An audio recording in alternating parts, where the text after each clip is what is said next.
ഒരു പ്രാവിനിരിക്കുന്ന സ്ഥലം. അപ്പൊ നമുക്ക് എന്താണോ സാധിക്കുന്നത് അത്രയേ വേണ്ടൂ. ലാ യുകല്ലിഫുല്ലാഹു നഫ്സൻ ഇല്ലാ വുസ്അഹാ. നമുക്ക് എത്രയാണോ അല്ലാഹു തആല തന്നത് അത് അല്ലാഹുവിന് വേണ്ടി ദാനം ചെയ്യാൻ നമുക്ക് സാധിക്കണം. അതൊരു തൗഫീഖാണ് കേട്ടോ. കയ്യിൽ നിന്ന് പൈസ എടുത്ത് കൊടുക്കുക എന്ന് പറഞ്ഞാൽ മിനിമം 70 പിശാചുക്കൾ കൈ പിടിക്കുന്ന ഇപ്പൊ കൊടുക്കല്ലേ, പേരക്കുട്ടി മകള് പ്രസവിക്കാനായി നിൽക്കുകയാണ്, ഭാര്യയ്ക്ക് ഇന്ന പ്രശ്നങ്ങളുണ്ട്, ഇന്ന സാധനങ്ങൾ വാങ്ങിക്കേണ്ടതുണ്ട്, ഇപ്പൊ കൊടുത്താൽ ശരിയാവില്ല എന്ന് തുടങ്ങി 70ഓളം വിവിധങ്ങളായ മുടക്കുകൾ വന്നിട്ട് അതിനെയൊക്കെ ഒഴിവാക്കിയാലേ എടുത്ത് കൊടുക്കാൻ പറ്റുള്ളൂ. ചെറിയൊരു സ്ലിപ്പ് നിങ്ങളുടെ കൈകളിൽ നൽകുന്നുണ്ട്. ഇൻഷാ അല്ലാഹ് അതൊക്കെ നിങ്ങൾ നമ്മുടെ പള്ളിയുടെ നിർമ്മാണത്തിലേക്ക് നിങ്ങൾ കഴിയുന്ന സഹായങ്ങൾ എഴുതി കൊടുക്കാനാണ്. എല്ലാവരും സ്നേഹത്തോടെ അത് സ്വീകരിക്കുക. ബുദ്ധിമുട്ടുള്ള ഒരാളും അത് ചെയ്യുകയും ചെയ്യരുത്. അള്ളാഹു നിഅമത്ത് ചെയ്തവർ പറ്റുമെങ്കിൽ പറ്റുന്നത് നമ്മൾ ചെയ്തു കൊടുക്കുകയും ചെയ്യാം ഇൻഷാ അല്ലാഹ്. അത്ര പറഞ്ഞ പോരെ? കൊടുക്കൂലേ?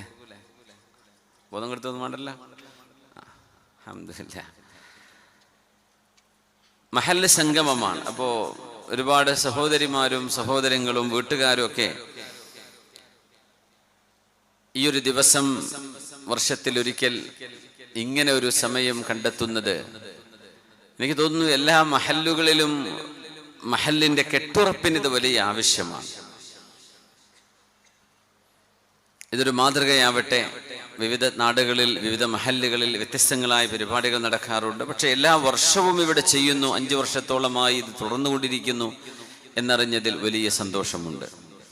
നമ്മുടെ വീടുകൾ, നമ്മുടെ മഹല്ലുകൾ എന്ന് പറയുന്നത് വീടുകളാണ്. ഈ മഹല്ലിൽ ഇത്ര വീടുകളുണ്ട് അങ്ങനെ പറയാം. 1500 വീടുകളുള്ള മഹല്ല്. ആ ഓരോ വീടുമാണ് ഈ മഹല്ലിന്റെ ബിൽഡിംഗ് ബ്ലോക്കുകൾ. വീടുകൾ എന്ന് പറയുന്നത് ഉമ്മയും വാപ്പയും മക്കളും, പിന്നെ ജ്യേഷ്ഠാനുജന്മാർ, എക്സ്റ്റൻഡഡ് ഫാമിലി ആണെങ്കിൽ വല്യപ്പ വല്യമ്മ എളാപ്പ മുത്താപ്പ ഇവരൊക്കെ ഉണ്ടാവും. ഒരു വീട്ടിനുള്ളിൽ സന്തോഷമുണ്ടെങ്കിൽ ആ ആളുകൾ നാടിൽ നൽകുന്നത് സന്തോഷമാണ്. നാട്ടില് ഫിത്നയും ഫസാദും ഒക്കെ ചെയ്യുന്നതിൽ വലിയൊരു വിഭാഗം സ്വന്തം കുടുംബത്തിൽ പ്രശ്നങ്ങളൊക്കെ ഉണ്ടാക്കിയ അത്യാവശ്യം കലക്കി കഴിഞ്ഞാൽ പിന്നെ നാട്ടിലേക്ക് ഇറങ്ങുള്ളൂ. അവരെവിടെ ചെന്നാലും പ്രശ്നങ്ങൾ ഉണ്ടാക്കുന്നവരായിരിക്കും. അത് അവരുടെ പ്രവർത്തനങ്ങൾ എവിടെയൊക്കെ ഉണ്ടോ അവിടങ്ങളിലൊക്കെ പ്രശ്നങ്ങൾ ഉണ്ടാക്കിക്കൊണ്ടിരിക്കുകയും ചെയ്യും. അപ്പൊ പ്രശ്നം സംഭവിക്കുന്നത് അതിന്റെ ഉത്ഭവസ്ഥാനം വീടിനുള്ളിൽ കാര്യങ്ങൾ ശരിയാവാത്തത് കൊണ്ടാണ്. വീട്ടിൽ സമാധാനവും റാഹത്തും സന്തോഷവുമാണെങ്കിൽ, ഉള്ളതുകൊണ്ട് തൃപ്തിപ്പെടുന്നൊരു വീടാണെങ്കിൽ, അള്ളാഹുവിനെ ഭയപ്പെടുന്നൊരു ചുറ്റുപാടാണെങ്കിൽ, അവരിലൂടെ പ്രസരിക്കുന്നത് സന്തോഷത്തിന്റെയും സ്നേഹത്തിന്റെയും സുഗന്ധമാണ്. അള്ളാഹു സുബ്ഹാനഹു വ തആല നമ്മുടെ മനസ്സുകളെയൊക്കെ അള്ളാഹു ഒരുമിപ്പിക്കുകയും അള്ളാഹുവിൻ്റെ അനുഗ്രഹങ്ങൾക്ക് കാരണമാകാൻ അള്ളാഹു നമ്മെ സഹായിക്കുകയും ചെയ്യട്ടെ. ആമീൻ. ബിസ്മില്ലാഹിർ റഹ്മാനിർ റഹീം. യാ അയ്യുഹൻ നാസു ഇത്തഖൂ റബ്ബകുമുല്ലദീ ഖലഖകും മിൻ നഫ്സിൻ വാഹിദ. يا أيها الناس اتقوا ربكم الذي خلقكم من نفس واحدة وخلق منها زوجها وبث منهما رجالا كثيرا ونساء واتقوا الله الذي تساءلون به والأرحام إن الله كان عليكم رقيبا. സൂറത്തുൻ നിസാ. സ്ത്രീകൾ എന്നാണ് ആ വാക്കിന്റെ അർത്ഥം. നിസാ എന്ന് പറഞ്ഞാൽ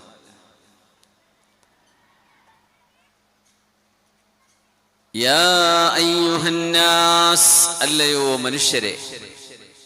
അങ്ങനെ ഒരു ഖിതാബ്, ഖുർആനിന്റെ ഒരു അഭിസംബോധന വന്നാൽ ആ ആയത്ത് മിക്കവാറും മക്കിയായ ആയത്തായിരിക്കും. മക്കയിൽ അവതരിച്ച ആയത്തുകളിലാണ് യാ അയ്യുഹന്നാസ് എന്ന് തുടങ്ങുക.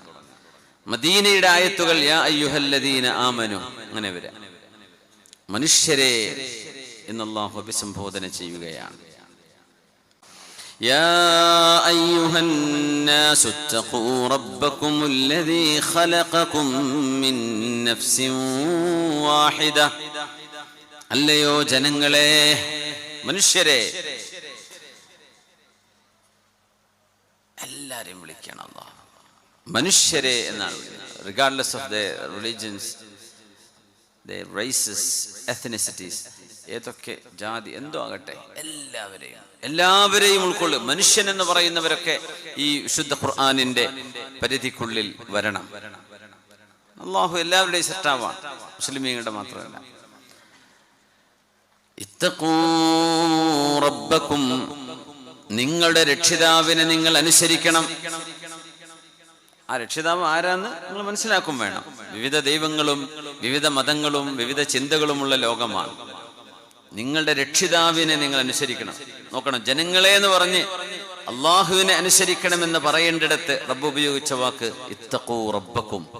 നിങ്ങളെ പടച്ച് പരിപാലിക്കുന്ന ഒരു പടച്ചോനുണ്ട്. നിങ്ങളല്ലല്ലോ നിങ്ങളുടെ ജനനം. ഡേറ്റ് ഓഫ് ബർത്ത് നിങ്ങൾ ഉണ്ടാക്കിയതാണോ? അല്ല, ഉമ്മ പ്രസവിച്ചു. ഉമ്മാക്കും അതിൽ കൺട്രോൾ ഇല്ല.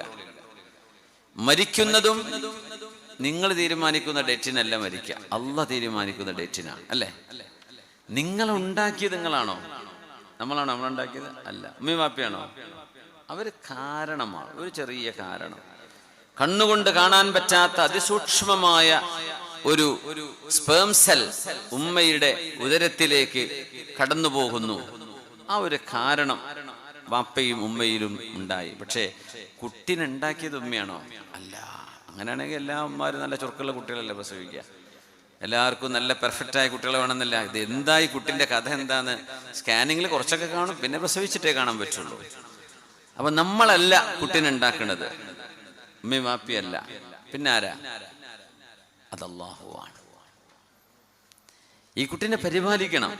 കുട്ടിക്ക് ആവശ്യമായ പോഷണം കൊടുക്കണം. ഒരു സിംഗിൾ കോശത്തിൽ നിന്നാണ് ബില്യൺ കണക്കിന് കോശങ്ങളുള്ള ഒരു കുട്ടിയായിട്ട് ഭൂമിയിലേക്ക് വരുന്നത്. കുട്ടിക്ക് ഭക്ഷണം വേണം, അപ്പോഴല്ലേ ഗ്രോത്ത് ഉണ്ടാവുള്ളൂ, കുട്ടി വളരുള്ളൂ. പക്ഷേ കുട്ടിക്ക് ടോയ്ലറ്റ് ചെയ്യാൻ പറ്റൂല, ഉമ്മന്റെ ഉദരത്തിലാണ്.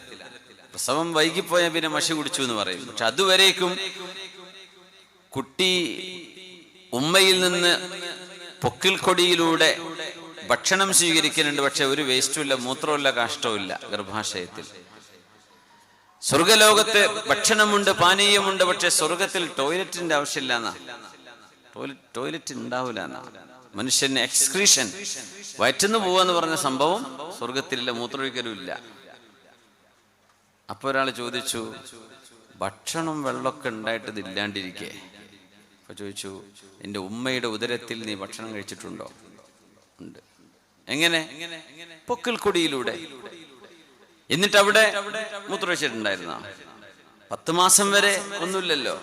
പ്രസവത്തിന്റെ ഡേറ്റ് ആയിടം മുതൽ പിന്നെ തുടങ്ങും.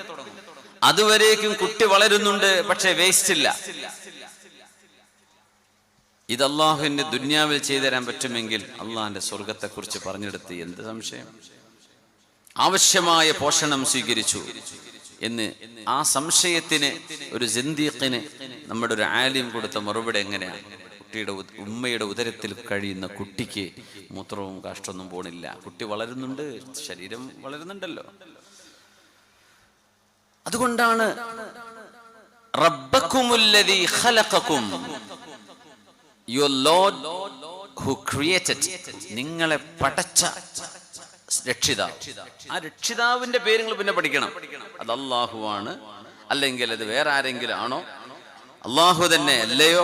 ഇതൊക്കെ നിങ്ങളുടെ ഗവേഷണമാണ്. അതുകൊണ്ട് യാ അയ്യുഹന്നാസ്, ജനങ്ങളെ, നിങ്ങളെ പടച്ചൊരു രക്ഷിതാവിനെ നിങ്ങൾ അനുസരിക്കണം. വെറുതെ ഉണ്ടായി ഇത് പറയരുത്. കയ്യിലൊരു ഫോൺ എടുത്തിട്ട് വെറുതെ ഉണ്ടായത് ആരെയും പറയോ? ഇത് സാംസങ്ങോ ആപ്പിളോ ഏതെങ്കിലും ഒരു കമ്പനി ഉണ്ടാക്കിയതായിരിക്കും. നിങ്ങൾ കണ്ടിട്ടുണ്ടോ? കണ്ടിട്ടൊന്നുമില്ല, കണ്ടിട്ടില്ല. പക്ഷെ അത് ഉണ്ടാക്കിയത് ആരോ ഒരാളുണ്ട്. ഇത് നമ്മുടെ കയ്യിലുള്ള സാധനങ്ങളെ കുറിച്ച് നമുക്ക് അറിയുമെങ്കിൽ നാം എന്ന് പറയുന്ന എത്രയും സങ്കീർണമായ സൃഷ്ടിപ്പാണ് മനുഷ്യന്റെ. ബുദ്ധിയോളം, മനുഷ്യന്റെ ഹ്യൂമൻ ബ്രെയിനിനോളം സൊഫിസ്റ്റിക്കേറ്റഡ് ആയിട്ടുള്ള ഒരു ഡിവൈസും ലോകത്തില്ല എന്നാ. ഇത് വെറുതെ ഉണ്ടായി എന്ന് പറയാൻ പറ്റുമോ? ഞാൻ നിങ്ങളോട് സംസാരിക്കുന്നു, സംവദിക്കുന്നു, നമ്മുടെ ബ്രെയിൻ എക്സസൈസ് നടന്നുകൊണ്ടിരിക്കുന്നു, ഞാൻ പറയുന്നത് നിങ്ങൾക്ക് മനസ്സിലാവുന്നു. ഇതൊക്കെ നടക്കണമെങ്കിൽ വലിയ ഒരു പ്രോഗ്രാമിംഗ് ചെയ്ത് വെറുതെ ഉണ്ടായി എന്ന് പറയാൻ പറ്റുമോ? കുരങ്ങുന്നുണ്ടായിരുന്നു, കുരങ്ങ് മനുഷ്യനായിട്ട് എവിടെയെങ്കിലും മാറിയിട്ടുണ്ടോ? ഏതെങ്കിലും ഒരു കുരങ്ങ് മനുഷ്യനായ ചരിത്രം ആർക്കും കണ്ടിട്ടുണ്ടോ? ചാൾസ് ഡാർവിന് വേറൊന്നും കിട്ടാത്തതുകൊണ്ട് മൂപ്പര് പറഞ്ഞു ഇതായിരിക്കണം, ചിമ്പാൻസിയിൽ നിന്നായിരിക്കണം എന്ന് മൂപ്പര് എഴുതി വെച്ചു. അത് തിയറിയാണ്, അത് ലോകത്താരും അംഗീകരിച്ചിട്ടില്ല. തിയറി ആയിട്ട് തിയറി എന്ന് പറഞ്ഞാൽ അത് ഹക്കും ബാത്തിലുമാവാൻ സാധ്യത ഉണ്ടെന്ന്. അത് ഹഖീഖത്തല്ല, അതൊരു ഫാക്റ്റ് അല്ല, ഒരു തിയറിയാണ്, ഹൈപ്പോത്തസിസ്. നിങ്ങളെ പടച്ചത് അല്ലാഹുവാണ്. ആ പരമമായ ശക്തിയുടെ പേരാണ് അല്ലാഹ്. യാ അയ്യുഹന്നാസു തഖൂ റബ്ബകുമുല്ലദീ ഖലഖകും മിൻ നഫ്സിൻ വാഹിദ. ഒരേ ഒരു ശരീരത്തിൽ നിന്നാണ് അല്ലാഹു നിങ്ങളെയൊക്കെ പടച്ചത്. ആ ശരീരമാണ് നബിയുല്ലാഹി അബുൽ ബശർ ആദം അലൈഹിസ്സലാം. ആദം നബി എന്ന നമ്മുടെ വല്യപ്പ. ആദം നബി എങ്ങാനും ഇപ്പൊ വരികയാണെങ്കിൽ അന്തം വിട്ടു പോകുന്ന പടച്ചോനെ, ഈ 7 ബില്യൺ മനുഷ്യന്മാർ ഇതൊക്കെ എൻ്റെ കുട്ടികളാണോ? എത്ര കുട്ടികൾ മരിച്ചുപോയി, നീ എത്ര ആള് വരാനിരിക്കുന്നു? ഇവരെല്ലാരും കൂടെ ഒരു ഗ്രൗണ്ടിലേക്ക് ഇട്ടുകൊടുത്താൽ പടച്ചോനെ ഇതൊക്കെ എൻ്റെ പേരക്കുട്ടികളാണോ എന്ന് അത്ഭുതപ്പെട്ടു പോകുന്നു. അബുൽ ഹസൻ നദവി സാഹിബിന്റെ ഒരു കിതാബുണ്ട്, അതിൽ അദ്ദേഹം ഇങ്ങനെ ഈ ഒരു സംഭവം ഇങ്ങനെ പറയുന്നുണ്ട്. ആദം നബി എങ്ങാനും വരികയാണെങ്കിൽ അത്ഭുതപ്പെടൂലേ? 6 ബില്യൺ 7 ബില്യന്റെ അടുത്തെത്തി. ഇത്രയും മനുഷ്യന്മാരൊക്കെ ഒരു ഉമ്മയും ഒരു വാപ്പയും ഉണ്ടായത്. ആദ്യം പഠിച്ചത് ആദം നബി അലൈഹിസ്സലാമിനെ. ഖലഖല്ലാഹു ആദം അലൈഹിസ്സലാം അലാ സൂറത്തിഹി. ആദം നബി അലൈഹിസ്സലാം എങ്ങനെയാണോ ആ രൂപത്തിൽ തന്നെ ആദം നബിനെ പഠിച്ചത്. ഒരർത്ഥം അതാണ് എന്ന് പറഞ്ഞാൽ ആദം നബി കുട്ടിയായിട്ട് വലുതായതല്ല. ആദം നബി അലൈഹിസ്സലാമിനെ പഠിച്ചത് ആദം നബിയുടെ പൂർണ്ണ രൂപത്തിൽ തന്നെയാണ്. കുട്ടിയായിട്ട് വലുതായി വന്നതല്ല, പിന്നെ താടി മീശയും വന്നതല്ല. ആദം നബി അലൈഹിസ്സലാം സൃഷ്ടിക്കപ്പെട്ടപ്പോഴേ സംസാരിക്കാൻ കഴിയുന്ന, ചിന്തയുള്ള, അറിവുള്ള പൂർണ്ണ മനുഷ്യനായിരുന്നു സയ്യിദുന ആദം അലൈഹിസ്സലാം. അല്ലാഹു പടക്കാൻ കഴിയുന്നവനാണ്. കോഴിയാണോ കോഴിമുട്ടയാണോ ആദ്യം ഉണ്ടായത് എന്ന് ഫിലോസഫിയിലെ വലിയ ചർച്ചയാണ്. നമ്മൾ പറയും കോഴി തന്നെ ഉണ്ടായത്. അപ്പൊ കോഴിമുട്ട അല്ലാണ്ട് അല്ലാഹു ആദം നബിയെ പഠിച്ചില്ലേ? ആദം അലൈഹിസ്സലാമിനെ പഠിച്ചു. അതിന്റെ സബബല്ല പഠിച്ചത്. ആദം നബി അലൈഹിസ്സലാം ആദം നബിയെ തന്നെ പഠിച്ചു. ആദം നബിന്റെ ഉമ്മാനെ വാപ്പാനല്ല പഠിച്ചത്. എന്ന പോലെ ജീവജാലങ്ങൾ അല്ലാഹു പഠിക്കുന്നു. അല്ലാഹു വിഷയമുള്ള കാര്യമല്ല. അല്ലാത്ത അങ്ങനെ ചർച്ച ചെയ്ത് മരിക്കോളം ചർച്ച തന്നെ. കോഴിയോ കോഴിമുട്ടയോ അതുണ്ടായത് മരിക്കണവരെ ഉത്തരം കിട്ടുമോ? കിട്ടൂല. അല്ലാഹു ഖലഖൽ അഷ്യാഅ കുല്ലഹ. എല്ലാ വസ്തുക്കളെയും പടച്ചത് അല്ലാഹുവാണ്. എങ്ങനെയോ കൈഫ യശാ നമ്മൾ ഉറപ്പിച്ചു പറയല്ല, പക്ഷെ അല്ലാഹുവാണ് സൃഷ്ടിപ്പ് നടത്തിയത്. ഇനി യാ അയ്യുഹന്നാസ്, അല്ലയോ ജനങ്ങളെ, ഇത്തഖൂ റബ്ബകുമുല്ലദീ ഖലഖകും മിൻ നഫ്സിൻ വാഹിദ. ഒരു ശരീരത്തിൽ നിന്നാണ് അല്ലാഹു നിങ്ങളുടെ രക്ഷിതാവ് മനുഷ്യരായ നിങ്ങളെ മുഴുവൻ പടച്ചത്. ഒരു ശരീരത്തിൽ നിന്നാണ്. ആദം നബി അലൈഹിസ്സലാമിന്റെ ഒരു റിബിൽ നിന്നാണ് ഹവ്വാ ബീവി അല്ലാഹു തആല പടക്കുന്നത്. നിങ്ങളൊക്കെ ഒരു ശരീരത്തിന്റെ ഭാഗമാണ്. അതുകൊണ്ടാണ് ഹജ്ജത്തുൽ വിദാഇൽ ലോകത്തോട് യാത്ര ചോദിച്ച ഹബീബിന്റെ അവസാനത്തെ ഖുതുബത്തുൽ വിദാ, ദ ഫെയർവെൽ സ്പീച്ച്, തങ്ങൾ അവസാനമായി യാത്ര ചോദിച്ച അവിടുത്തെ പ്രഭാഷണം. ജനങ്ങളെ, ലാ ഫضل لعربي على عجمي ولا لعجمي على عربي ولا لأبيض على أسود ولا لأسود على أبيض إلا بالتقوى. മനുഷ്യരെ, നിങ്ങളിൽ അറബികളുണ്ട്, അറബി അല്ലാത്തവരുണ്ട്. ഒരറബിക്ക് അനർബിയെക്കാളോ അനർബിക്ക് അറബിയെക്കാളോ സ്ഥാനമില്ല. അവൻ പാസ്പോർട്ട് കൊണ്ട് അമേരിക്കക്കാരനാണ്, ഇയാള് പാസ്പോർട്ട് കൊണ്ട് ഇന്ത്യക്കാരനാണ്, അല്ലെങ്കിൽ ബംഗ്ലാദേശിയാണ്, അല്ലെങ്കിൽ ചൈനക്കാരനാണ്. വല്ല അള്ളാഹിന്റെ മുമ്പിൽ വല്ല വ്യത്യാസമുണ്ടോ? ഒരു വ്യത്യാസമല്ല. മനുഷ്യന്മാരുടെ മുമ്പിൽ വ്യത്യാസം കാണിക്കും. ഇങ്ങനെ ഇവിടെ നിന്നൊക്കെ UK പോയി സെറ്റിൽ ചെയ്ത എത്രയോ ഫാമിലികൾ, അല്ലെങ്കിൽ US പോയി, കാനഡയിൽ പോയി, ഓസ്ട്രേലിയയിൽ പോയി അവിടുത്തെ പാസ്പോർട്ട് വാങ്ങിക്കും. എൻ്റെ കുട്ടികൾ, എൻ്റെ കുറേ ശിഷ്യന്മാർ അങ്ങനെയാണ്. അപ്പോൾ കുട്ടിയോട് നീ എവിടുത്തെ ആരനാന്ന് ചോദിച്ചാൽ I'm ഓസ്ട്രേലിയൻ. അവൻ്റെ മുഖം കണ്ട മനസ്സിലാവും ഇന്ത്യയിൽ നിന്ന് വന്നതാണെന്ന്. പക്ഷെ അവൻ പറയാം ഞാൻ ഓസ്ട്രേലിയൻ ആണെന്ന്. എന്തേ? Passport Australia. അപ്പം ഞാൻ ചോദിക്കും ethnically Indian, my mom from India, my dad from Pakistan. Okay. അപ്പോൾ പാസ്പോർട്ടിൻ്റെ ഒരു വില മനുഷ്യന്മാർ കാണുന്നുണ്ട്. അമേരിക്ക എന്നൊക്കെ പറഞ്ഞാൽ അമേരിക്ക എന്നൊക്കെ പറയും. ഇവിടെ ഉമ്മ വാപ്പയും ഇവിടുന്ന് കേരളത്തിൽ നിന്ന് പോയതായിരിക്കും. പക്ഷെ കുട്ടി പറയാം ഞാൻ അമേരിക്കൻ എന്നാ പറയാം. ആയിക്കോട്ടെ, ബൈ പാസ്പോർട്ട് അങ്ങനെ ആയിരിക്കും. പക്ഷെ എഥനിക്കലി ആണോ? അല്ല. മനുഷ്യർക്ക് ഈ വേർതിരിവുണ്ട്. നിന്റെ പാസ്പോർട്ട് സുപ്പീരിയർ ആണ്, മറ്റേത് അങ്ങനെയാണ്. ഓരോ നാടിന് പ്രത്യേകത ഉണ്ട്. ഇപ്പൊ ഷാമിനെ സംബന്ധിച്ച് പറയുമ്പോൾ സിറിയ, അവിടെ ഷാമുണ്ട്, ഹലബുണ്ട്. ഷാമികൾ ഹലബികളെക്കാളും മേലെയാണെന്നാ ഷാമികൾ വിചാരിക്കാം. അങ്ങനെയാണ്. ഖുറൈശികളും അല്ലാത്തവരുമുണ്ട്, തെമീമികളുണ്ട്. ഖുറൈശികളാണ് മേലെ, തെമീമികൾ താഴെയാണ് എന്നാണ് അവർ വിചാരിക്കുക. സിദ്ദീഖ് റളിയല്ലാഹു അൻഹുവിന്റെ കുടുംബം ബനു Tamim.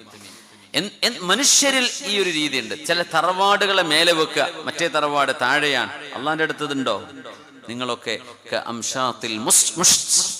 Like the teeth of a comb, ഒരു ചീർപ്പിന്റെ പല്ല് പോലെ നിങ്ങളൊക്കെ ഒരുപോലെയാണ് അള്ളാന്റെ മുമ്പിൽ. വ്യത്യാസം എവിടെയാണെന്നറിയോ? ഇല്ലാ ബിത്തഖ്വ. ആരുടെയൊക്കെ മനസ്സിൽ അള്ളാഹുവിനെ കുറിച്ച് കൂടുതൽ അറിവുണ്ടോ, പടച്ചവൻ അനുസരിക്കുന്നുണ്ടോ, അവരിൽ ആത്മീയതയുണ്ടോ, അവരുടെ നാവ് സുഹൃതം കൊണ്ട് നനഞ്ഞിരിക്കുന്നുവോ, കർമ്മങ്ങൾ നന്മ കൊണ്ട് സുഗന്ധമുള്ളതാണോ, അവർക്ക് അള്ളാന്റെ അടുത്ത സ്ഥാനമുണ്ട്. അത് ഏത് ജാതിയാണെങ്കിലും. ഇപ്പം നമ്മുടെ നാട്ടിലൊക്കെ ജോലി ചെയ്യാൻ വരുന്ന ഈ ബംഗാളി എന്ന് പറഞ്ഞാൽ എന്ത് ചെയ്യരുത്? താഴ്ത്തി കെട്ടരുത്. അതിൽ ഹൈഫുള്ളവരുണ്ട്, അതിൽ ആലിം കോഴ്സ് പഠിച്ചവരുണ്ടാവും. ചിലപ്പോൾ അതിൻ്റെ ഒന്നുകൊടുക്കാൻ നിസ്കരിക്കാൻ അറിഞ്ഞോളുന്നില്ല. അവർക്ക് മദ്രസല്ലല്ലോ, പിന്നെ എന്തൊരു ചെയ്യും? ഇന്നല്ലാഹ ലാ യുഅദ്ദിബു, അല്ലാഹു സുബ്ഹാനഹു വ തആല വമാ കുന്നാ മുഅദ്ദിബീന ഹത്താ നബഅസ റസൂല. അറിവ് പറഞ്ഞു കൊടുക്കാൻ ആരുമില്ലെങ്കിൽ അള്ളാഹു അവരെ ശിക്ഷിക്കുക പോലുമില്ല. അവർക്ക് അറിവ് കിട്ടാൻ വകല്ലായിരുന്നു. നമ്മൾ പേരെന്താ? പേര് ഭയങ്കരക്കാരാണ്. ഇസ്സുദ്ദീൻ, അല്ലെങ്കിൽ ഭയങ്കര പേരുകളായി സ്വലാഹുദ്ദീൻ, അയ്യൂബി എന്നൊക്കെ പേര്. അപ്പോൾ നിങ്ങൾക്ക് ഒതുകൊടുക്കാൻ അറിയോ? എന്നൊരു ബക്കറ്റ് വെള്ളം കൊടുക്കുക, ഒതുകൊടുക്ക്. ഫാത്തിഹ ഓതാൻ അറിയോ? ഫാത്തിഹ ഓത്. ഇങ്ങനെയൊന്നും ടെസ്റ്റ് ചെയ്യാൻ നിൽക്കണ്ട, അത് പടച്ചോൻ ചെയ്തോളൂ. അവരിൽ തഖ്വയുള്ള ആളുകൾ, അറിവ് കുറവായിരിക്കും, പക്ഷേ അള്ളാഹുവിനെ കുറിച്ചുള്ള ഭയഭക്തി അവർക്ക് കൂടുതലാണെങ്കിൽ ഈ ചോദിക്കുന്ന നമ്മളെക്കാളും വലിയ ഖൈറായിരിക്കും അള്ളാഹിന്റെ കണ്ണിൽ അവര്. അല്ലേ? അവർ പണിയെടുക്കാൻ വന്നു എന്ന് ചോദിച്ചാൽ കുറവാ. നമ്മളിപ്പോൾ അറബി എടുത്ത് പോയി പണിയെടുക്കുന്നില്ലേ? അവർ നമ്മളങ്ങ് നിസ്സാരായി കാണുമ്പോൾ ഭയങ്കര വേദന തോന്നാറില്ലേ? ചില അറബികൾ തുപ്പാറുണ്ട്, ചില അറബി കുട്ടികളൊക്കെ. പണ്ട് ഇപ്പൊക്കെ മാറിയിട്ടുണ്ടാ. മുമ്പൊക്കെ ഭയങ്കരമായിട്ട് ബുദ്ധിമുട്ടാക്കിയിരുന്നു എന്നാ കേൾക്കുക. ഇപ്പം അതൊക്കെ കുറഞ്ഞിട്ടുണ്ട്, അല്ലെങ്കിൽ ഇല്ലാതെ ആയിട്ടുണ്ട്. യു എയിലൊന്നും കാണുന്നില്ല. അപ്പോൾ നമുക്കത് വിഷമല്ലേ താഴ്ത്തി കെട്ടുക എന്ന് പറഞ്ഞാൽ? فغل الطرف إنك من نميري فغل الطرف إنك من نميري فلا كعبا بلغت ولا كلابا. അതങ്ങനെ മേന്മ പറഞ്ഞ ഒരു അറബി പാടിയ പാട്ടാണ്. فغل الطرف إنك من نميري. ഈ നുമൈരി അല്ലേ, നുമൈരി ഗോത്രക്കാരൻ. ഈ അവിടെ ഇരുന്നോ, മിണ്ടാണ്ടിരുന്നോ? നീ ഖിലാബ് ഗോത്രത്തോടോ കഅബ് ഗോത്രത്തോടോ കിടപിടിക്കാനൊന്നും നിന്റെ തറവാടില്ല, നീ മിണ്ടാണ്ട് അവിടെ ഇരുന്നോ.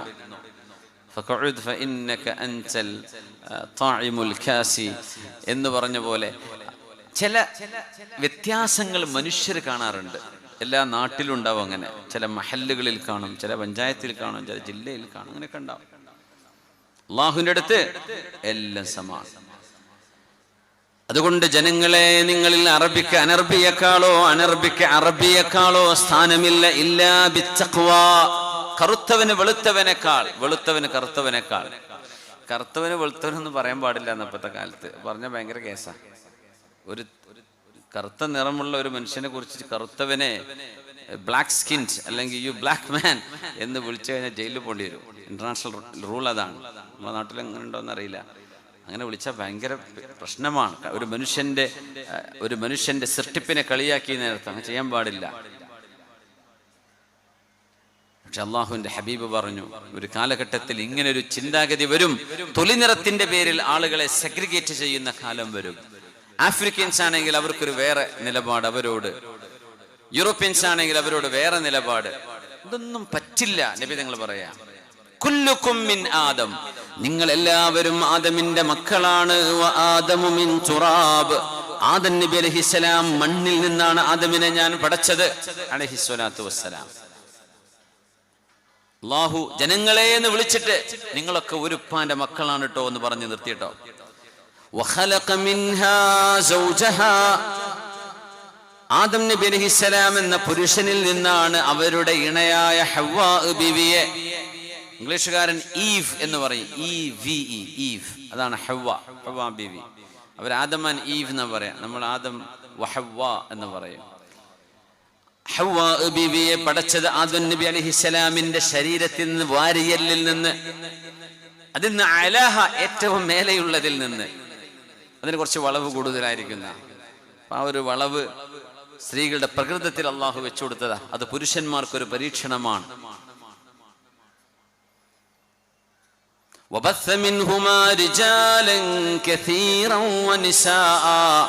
ആദം നബിയിൽ നിന്നും അവരുടെ ഭാര്യയായ ഹവ്വാ ബീവിയിൽ നിന്നും റിജാലൻ കസീറ, ഒരുപാട് പുരുഷന്മാരെയും വനിസാഅ, ഒരുപാട് പെണ്ണുങ്ങളെയും അള്ളാഹു പടച്ചു. നമ്മളൊക്കെ ആദം നബി അലൈഹിസ്സലാമിന്റെ മക്കളാണ്. അങ്ങനെ നമുക്ക് ശരിക്കും ചിന്തിക്കാൻ പറ്റുന്നുണ്ടോ? അങ്ങനെ തന്നെയാണ് എന്ന് ഉറപ്പുണ്ടോ? മനസ്സുകൊണ്ട് നമ്മളത് അംഗീകരിക്കുന്നുണ്ടോ? ഉറപ്പല്ലേ? ആണ്.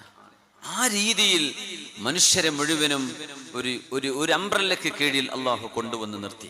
ഇനി പറയുന്നു, ഇനി അള്ളാഹുവിനെ വിശ്വസിക്കുന്നവരോട് അള്ളാഹു, വത്തഖുല്ലാഹ്, മുസ്ലിമീങ്ങളെ നിങ്ങൾ അള്ളാഹുവിനെ വിശ്വസിക്കുന്നവരാണ്. വത്തഖുല്ലാഹ്, ആദ്യം പറഞ്ഞു ഇത്തഖൂ റബ്ബക്കും, നിങ്ങളുടെ രക്ഷിതാവിനെ. പല മതക്കാരോടാ ഖുർആൻ സംസാരിക്കുന്നത്. യാ അയ്യുഹന്നാസ് എന്നല്ലേ വിളിച്ചത്, ജനങ്ങളെ. പല മതക്കാരുണ്ടാവും. അപ്പൊ നിങ്ങളുടെ രക്ഷിതാവിനെ പേര് പറഞ്ഞില്ല. ഇനി വത്തഖുല്ലാഹ്, അള്ളാഹുവിനെ സൂക്ഷിക്കണമേ, അള്ളാഹുവിനെ ഭയപ്പെടണമേ. എന്താ പറഞ്ഞാൽ നമ്മൾ ചെയ്യുന്ന ജോലി അള്ളാഹ്ക്ക് ഇഷ്ടമുണ്ടോ? കോപ്പറേറ്റീവ് ബാങ്കിൽ നല്ല ജോലി ഉണ്ട്, നല്ല ഓഫറാ, 60,000 80,000 1 ലക്ഷം സാലറിയാണ്, പോണ്ടേ?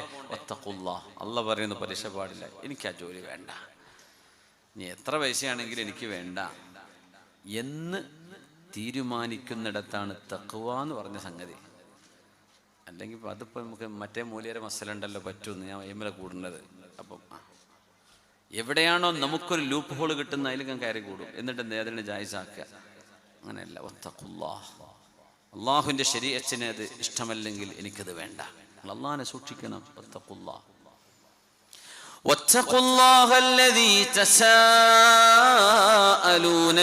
അള്ളാഹുവിന്റെ പേര് വെച്ചുകൊണ്ടല്ലേ നിങ്ങൾ പരസ്പരം ചോദിക്കുന്നത്? അള്ളാഹുവിനെ വിചാരിച്ചിട്ട് അള്ളാഹുവിന്റെ നാമം വെച്ച് സത്യം ചെയ്തിട്ട് അങ്ങനെയൊക്കെയല്ലേ നിങ്ങൾ പരസ്പരം കാര്യങ്ങൾ സമർത്ഥിക്കാറുള്ളത്? ആ അള്ളാഹുവിനെ അനുസരിക്കണം. കാണില്ല എന്ന് പറഞ്ഞാൽ ശരി തന്നെ. അള്ളാഹുവിനെ ഭൂമിയിൽ കണ്ണുകൊണ്ട് കാണാൻ പറ്റൂല. കരീമുല്ലാഹി മൂസ അലൈഹിസ്സലാം അള്ളാഹുവിനെ കാണണമെന്ന് ചോദിച്ചു. അള്ളാഹു തആല പറഞ്ഞു, യാ മൂസ, മൂസ നബിയെ, ലൻ തറാനി ഐ ഫിൽ അർദ്, ഭൂമിയിൽ ഒരിക്കലും കാണാൻ കഴിയില്ല. മൂസ നബി അലൈഹിസ്സലാം അള്ളാഹിനെ കാണണമെന്ന് ശാഠ്യം പിടിച്ചപ്പോൾ ഒരു പർവ്വതം കാണിച്ചു കൊടുത്തു. ഇന്ന് സീനായിൽ പോയാൽ, ഈജിപ്തിലാണ്, ഈജിപ്തിന്റെ ഫലസ്തീനിലേക്കുള്ള റൂട്ടില് സെയിന്റ് കാത്തറിൻ സിറ്റി എന്നാണ് ആ നാടിന്റെ പേര്. അവിടെയാണ് തൗറാത്ത് നൽകപ്പെട്ട മലയുള്ളത്. ആ മലന്റെ തൊട്ടിപ്പുറത്തൊരു മല കാണും. അവിടെ ചെറിയൊരു പള്ളി പോലെ ഉണ്ടാക്കിയിട്ടുണ്ട്. മലന്റെ മുകളിൽ ജബലുദ്ദക്ക എന്നാണ് പർവ്വതത്തിന്റെ പേര്. ഇങ്ങനെ ഇടിഞ്ഞു താഴ്ന്നു പോയ പർവ്വതം എന്നാണ് ആ വാക്കിന്റെ അർത്ഥം. മുസനബിയോട് പറഞ്ഞു, മുസനബിയെ അങ്ങോട്ട് നോക്കിക്കോളൂ, അവിടെ എൻ്റെ പ്രകാശം നിങ്ങൾക്ക് കാണാൻ പറ്റിയാൽ നിങ്ങൾക്ക് കാണാം. ആ പർവ്വതത്തിലേക്ക് നോക്കിക്കോളൂ. ആ പർവ്വതം അവിടെ നിലനിൽക്കുകയാണെങ്കിൽ നിങ്ങൾക്ക് എന്നെ കാണാം. പർവ്വതം പൊട്ടിപ്പിളരാണെങ്കിൽ കാണാൻ പറ്റൂല.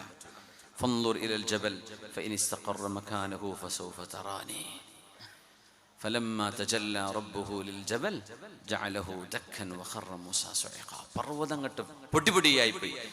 ശരിക്കും കാണാൻ പറ്റും. ഇങ്ങനെ ഇടിച്ച് താഴ്ത്തിയ പോലെ ആ പർവ്വതത്തെ കാണാൻ പറ്റും. അവർ പറഞ്ഞു ജബലുദ്ദക്ക എന്നാണ്. ഇപ്പുറത്തെ സീന തൂർ സീനയുണ്ട്. മൂസാ നബി അലൈഹിസ്സലാം അള്ളാഹുവിനോട് സംസാരിച്ച വൃക്ഷമുണ്ട്. അതൊക്കെ ഒന്നും ചെന്നാൽ കാണാൻ പറ്റും. ആ വൃക്ഷമൊന്നും ഉണങ്ങിയിട്ടില്ല. വലിയ അത്ഭുതമാണ്. ഏതായിരുന്നാലും അള്ളാഹു മൂസ നബിയോട് പറയാം, ഇവിടെ നിന്ന് കാണാൻ പറ്റൂല മൂസ നബി. പടച്ചോൻ നമ്മൾ കാണുന്നില്ല എന്ന് വിചാരിച്ച് പടച്ചോൻ ഇല്ല എന്ന് പറയാണോ? ഇപ്പൊ നമ്മുടെ ജീവൻ നമ്മൾ ശ്വസിക്കുന്നത് ആര് തന്നതാണ്? ഒരു സൃഷ്ടാവല്ലേ. ഈ ചെടിയും കല്ലുകളും മരങ്ങളും ഈ മണൽത്തരി പോലും ആരവിടെ കൊണ്ടുവന്നത്? ഇല്ലായ്മയിൽ നിന്ന് എന്തുണ്ടാവാനാണ്? അള്ളാഹു എന്ന സൃഷ്ടാവ് സൃഷ്ടിച്ചത് എന്ന് മനസ്സിലാക്കാൻ മനുഷ്യന് എന്ത് തടസ്സമാണുള്ളത്? അള്ളാഹുവിനെ പേടിക്കണമേ. അല്ലദീ തസാഅലൂന ബിഹി, ആ പടച്ചവനെ വെച്ചുകൊണ്ടാണ് നിങ്ങൾ കാര്യങ്ങൾ പറയാറുള്ളത്. അള്ളാഹിനെ വിചാരിച്ചെന്നല്ലേ നിങ്ങൾ പറയാ. ആ റബ്ബിനെ നിങ്ങൾ അനുസരിക്കണം. പിന്നെ പറഞ്ഞു വല്ലർഹാം, നിങ്ങളുടെ കുടുംബ ബന്ധങ്ങളെയും നിങ്ങൾ കാത്തു സൂക്ഷിക്കണമേ. കുടുംബ ബന്ധങ്ങള്, പാപ്പ, എളാപ്പ, മുത്താപ്പ, അമ്മായി, ഉമ്മയുടെ എളാമ്മ, മുത്തമ്മ, മരുമോളും അമ്മായിമ്മയും മക്കളും ബാപ്പയും ഭാര്യ ഭർത്താക്കന്മാർ, നിങ്ങളുടെ കുടുംബ ബന്ധങ്ങളെ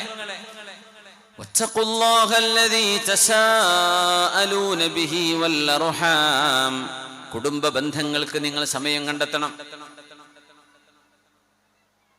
കുടുംബ ബന്ധങ്ങളെ നിങ്ങൾ കൂട്ടിയോജിപ്പിക്കണം. മുറിവ് പറ്റിയെടുത്ത് അവിടെ നിങ്ങൾ മരുന്ന് വെച്ച് കെട്ടണം. മുറിവിനെ വലുതാക്കരുത്, മുറിവ് ഉണക്കണം. അമ്മാവൻ ഇങ്ങോട്ട് പിണക്കണ്ട്, അങ്ങോട്ട് പോയിട്ട് നന്നാവുക, തന്നെ പരിഹാരം. എളാപ്പി മുത്താപ്പി തമ്മിൽ പ്രശ്നമുണ്ട്, എളാപ്പ കൊണ്ട് പോവുക മുത്താപ്പാൻ്റെ അടുത്തേക്ക്, ജ്യേഷ്ഠനല്ലേ. സംഗതി മൂത്താപ്പാൻ്റെ അടുത്താ കാരണം തെറ്റുണ്ടാവുക, എന്നാലും എളാപ്പ എൻ്റെ അടുത്താ തെറ്റ് കാക്ക, നിങ്ങൾ പൊരുത്തപ്പെട്ട് തന്നിട്ടോ, മതി, അത്ര പറയണം. മുത്താപ്പ എപ്പം ഡയലോഗ് അടിച്ചു, ഞാൻ മരിക്കോളെങ്കിൽ പൊരുത്തപ്പെട്ടില്ല, അതിനൊന്നും കുഴപ്പമില്ല, നിങ്ങൾ ചോദിച്ചോ, അള്ളാഹിൻ്റെ അടുത്ത് നിങ്ങൾ രക്ഷപ്പെട്ടു.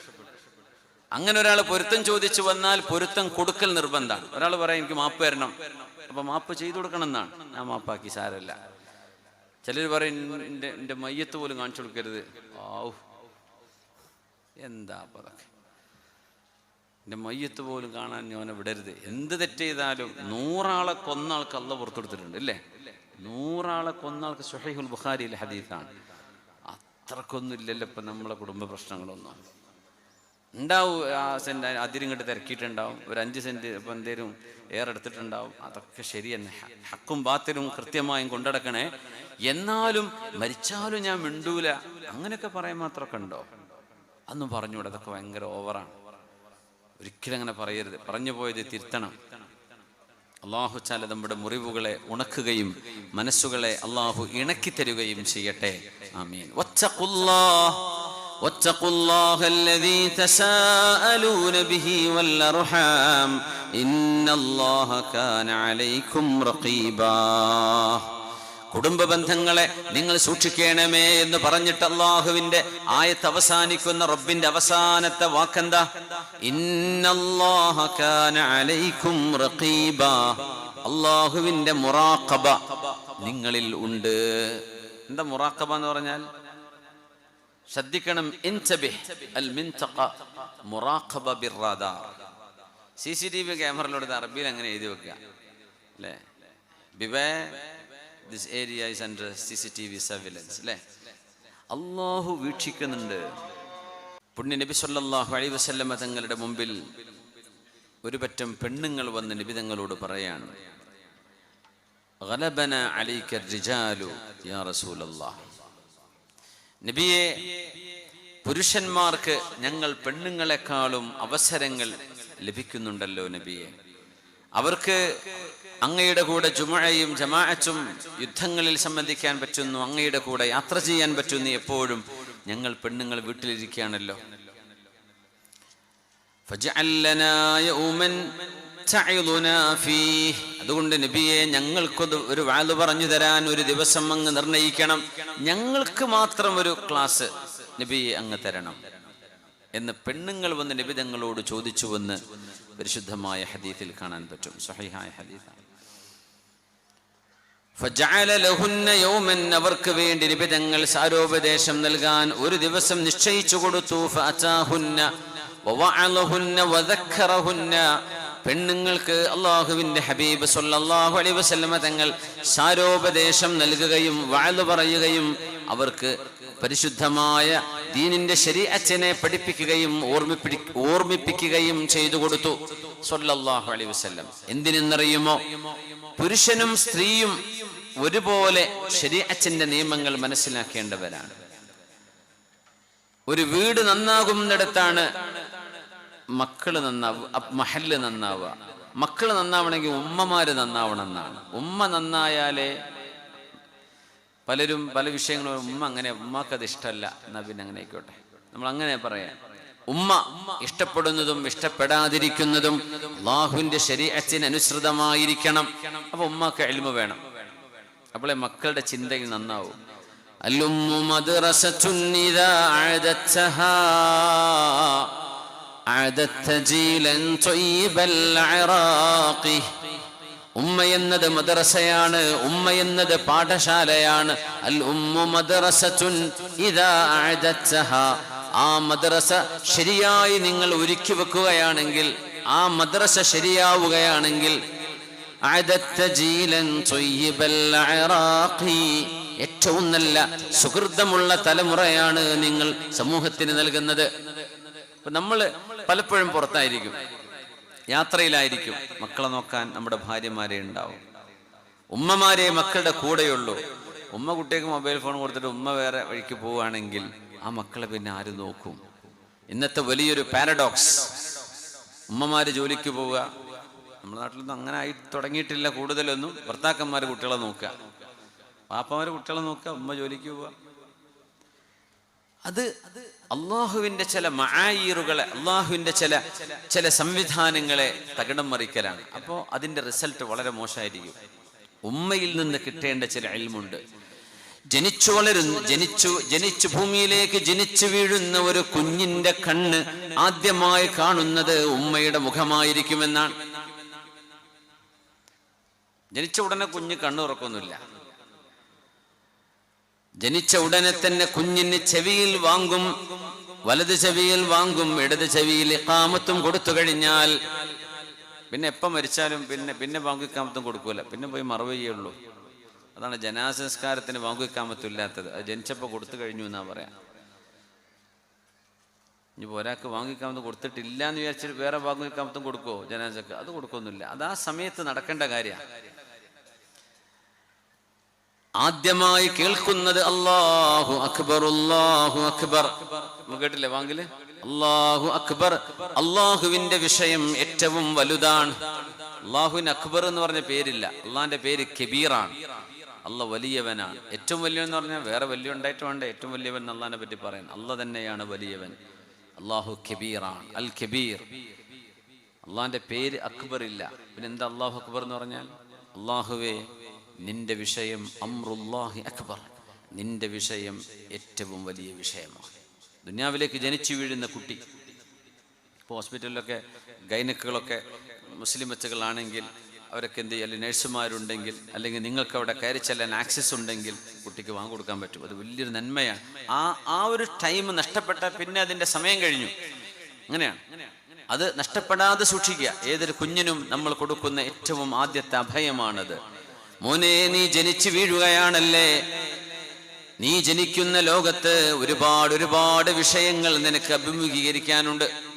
ഒരുപാട് വിഷയങ്ങൾ, കുറെ പഠിക്കാനുണ്ടാവും, ഒരുപാട് പഠിക്കാനുണ്ടാവും. പല കോഴ്സുകൾ ചെയ്യേണ്ടതുണ്ട്, പല ജോലികൾ ചെയ്യേണ്ടതുണ്ട്, പല സംരംഭങ്ങൾക്ക് നേതൃത്വം കൊടുക്കേണ്ടതുണ്ട്.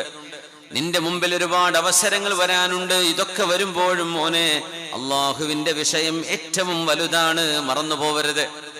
ആ വാങ്ങിന്റെ അസർ, അതിന്റെ ഒരു ഇഫക്റ്റ്, അതിന്റെ ഒരു ഇമ്പാക്ട് ഒരു കുട്ടിയുടെ ബ്രെയിനിൽ ഉണ്ടാവുന്ന. അല്ലാഹു അക്ബർ, അല്ലാഹു അക്ബർ. അള്ളാഹുവിന്റെ വിഷയമാണ് ഏറ്റവും വലുത്, അള്ളാഹുവിന്റെ കാര്യം ഏറ്റവും വലുതാണ് മോനെ എന്ന് പറഞ്ഞ് ലാ ഇലാഹ ഇല്ലല്ലാഹ്. മോനെ, നീ ആരാധിക്കാൻ വന്നവനാ. മനുഷ്യരിൽ ഒരു ആരാധനാ സ്വഭാവമുണ്ട്. അത് അള്ളാഹിനെ ആരാധിക്കാത്തവൻ വേറെ എവിടെങ്കിലും പോയി ആരാധിക്കും, വേറെ എന്തിനെങ്കിലും പോയി ആരാധിക്കും. ഒന്നുമില്ലെങ്കിൽ വല്ല ഫുട്ബോൾ പ്ലേയേഴ്സിനെങ്കിലും ആരാധിക്കും. എന്തേ? ആരാധന എന്ന് പറഞ്ഞത് മനുഷ്യന്റെ ഒരു സ്വഭാവമാണ്. ആരെയെങ്കിലും അമിതമായിട്ട് ബഹുമാനിക്കുന്നത് മനുഷ്യനിലുണ്ട്. അത് മുസ്ലിം ആണെങ്കിലും അല്ലെങ്കിലും.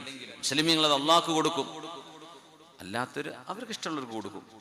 ഒരു ദൈവവും ഒരു വിശ്വാസവും ഇല്ലെങ്കിൽ ചിലർ പെണ്ണിന് കൊടുക്കും, ചിലർ കള്ളിന് കൊടുക്കും, പണത്തിന് കൊടുക്കും, ഫിലിം സ്റ്റാറിന് കൊടുക്കും, എന്തെങ്കിലും പ്ലേസിന് കൊടുക്കും, പലതിനും ആവാം. ആരാധനയുണ്ട് മോനെ. ലാ ഇലാഹ ഇല്ലല്ലാഹ്. ആരാധിക്കപ്പെടാൻ അർഹതയുള്ള വിഷയം അള്ളാഹുവിൻ്റെത്. ആരാധന ഏറ്റവും അർഹിക്കുന്നത് നിന്നെ പടച്ച രക്ഷിതാവായ അള്ളാഹു ആണ് മോനെ. ഇത് പറഞ്ഞിട്ടാണ് ആ വാങ്കും ഇഖാമത്തും അവസാനിക്കുന്നത്. അത് കഴിഞ്ഞാൽ പിന്നെ കുട്ടി കണ്ണു തുറക്കും. കുറച്ച് കഴിഞ്ഞാൽ, ഏതാനും മിനിറ്റുകൾ കഴിഞ്ഞാൽ കണ്ണു തുറക്കുമ്പോഴേക്കും കുഞ്ഞിനെ ഉമ്മാന്റെ അടുത്ത് കൊടുത്തിട്ടുണ്ടാവും. കണ്ണു തുറക്കുമ്പോൾ കുഞ്ഞ് കാണുന്നത് ഉമ്മയുടെ മുഖമാണ്. അത് ഉമ്മയാണെന്ന് തിരിച്ചറിയാൻ കഴിയുന്നതിന്റെ മുമ്പ് തന്നെ ആ കണ്ണുകൾക്ക് ലഭിക്കുന്ന സുഹൃതമാണത്. മാതാവിനെ കണ്ടുകൊണ്ടാണ് കുഞ്ഞിന്റെ കാഴ്ച ആരംഭിക്കുന്നത്. പിന്നെ മധുരം കൊടുക്കും, തഹ്നീഖ്. തൊണ്ണില് പല്ലുണ്ടാവില്ലല്ലോ, ഗമ്മായിരിക്കും, അപ്പൊ അവിടെ മധുരം തൊട്ട് കൊടുക്കും. അതൊരു സ്വാലിഹായ മനുഷ്യന്റെ കൈ കൊണ്ട് കൊടുക്കണം, ഒരു നല്ല മനുഷ്യന്റെ കയ്യിൽ കൊടുക്കണം. അവരുടെ ഉമിനീരിൽ ചാലിച്ച മധുരമാണ് കുഞ്ഞിന് കൊടുക്കൽ സുന്നത്ത്. അസ്മാഉ ബിൻത് അബീ ബക്കർ റളിയല്ലാഹു അൻഹ ഹിജ്റ ചെയ്തു വന്നപ്പോ പൂർണ്ണ ഗർഭിണിയായിരുന്നു അബ്ദുല്ലാഹി ഇബ്നു സുബൈർ എന്നവരുടെ ഉമ്മ. മഹദി റളിയല്ലാഹു അൻഹ മദീനയിൽ പ്രസവിച്ച, മദീനയിൽ ഹിജ്റ കഴിഞ്ഞു വന്ന് നടന്ന ആദ്യത്തെ പ്രസവം അബ്ദുല്ലാഹി ഇബ്നു സുബൈർ റളിയല്ലാഹു അൻഹുവിന്റെ പ്രസവമാണ്. അസ്മാ ബീവിയാണ് പ്രസവിച്ചത്. അതുകൊണ്ടാണ് മുഹാജിറുകളിലെ ആദ്യത്തെ കുട്ടിയാണ് അബ്ദുല്ലാഹി ഇബ്നു സുബൈർ റളിയല്ലാഹു അൻഹു. ആ കുട്ടിയെ പ്രസവിച്ച ഉടനെ അല്ലാഹുവിന്റെ ഹബീബിന്റെ അരികത്തേക്ക് കുഞ്ഞിനെ കൊണ്ടുകൊടുത്തു. ആ കുഞ്ഞിന് പേര് വിളിച്ചതും കുഞ്ഞിന് മധുരം നൽകിയതും, ആ കുഞ്ഞിന്റെ വായിലേക്ക് ആദ്യമായൊരു ഭക്ഷണം കിടക്കുന്നത് അഷ്റഫുൽ ഖൽഖിന്റെ ഉമിനീരുമായി കലർന്ന ആ ഒരു ഉമിനീരാണ്, ഈത്തപ്പഴത്തിന്റെ മധുരമാണ്. ആ മഹാനാണ് അബ്ദുല്ലാഹി ഇബ്നു സുബൈർ റളിയല്ലാഹു അൻഹു. മക്കയുടെ അമീറായിരുന്ന അബ്ദുല്ലാഹി ഇബ്നു സുബൈർ എന്നവര് അവസാന കാലം മരിച്ചത് ഭയങ്കര അത്ഭുതമാണ്. ഷഹീദാണ്, കുരിശിലൊക്കെ തറച്ചു മക്കയിൽ. അങ്ങനെ ദാരുണമായ അന്ത്യമാണ് ഉണ്ടായത്.